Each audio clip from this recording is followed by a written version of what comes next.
নিয়ন্ত্রণ হারিয়েছে বাতাস, খুশিমতো সময়ের যাতায়াত, কখনো সামনে আনে আঘাতপ্রাপ্ত স্বপ্ন, কখনো পালিয়ে যায় রূপকথার ছদ্মবেশে।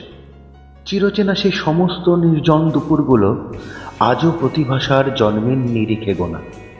শব্দের ফাঁকে ফাঁকে কঠিন সমালোচনা ভালোবাসাকে কাঠগড়ায় দাঁড় করিয়ে প্রশ্ন করে, কখনো গভীরতা, কখনো প্রসারতা নিয়ে। ভালোবাসা কুণ্ঠিত বাগদান, চেতনার পরিপূরক, অন্যের কাঁধে হাত দিয়ে নির্ভরতা জোগানো, শাস্তি দিয়ে দূরে ঠেলে ভুলে যাওয়া নয় যে ভালোবাসা। তবে ভালোবাসার কি যুগবিন্যাস সম্ভব? এ যুগে হয়তো সম্ভব। এখন ভালোবাসা এতটাই জীবন্ত নাটকের ক্লাইম্যাক্স যে আলাদাভাবে বোঝাতে হয় না ছোট পর্দায় কিংবা বড় পর্দায়। আর যাই হোক, এত কিছুর পরেও ভালোবাসতে হয়, না হলে প্র্যাকটিসের অভাবে নাটক ফ্লপ হয়ে যাবে যে। ভালোবাসা একটা যুগের কাছে সমুদ্র মন্থনের অমৃত, আর একটা যুগের কাছে বোকামির আস্ত পর্যায়।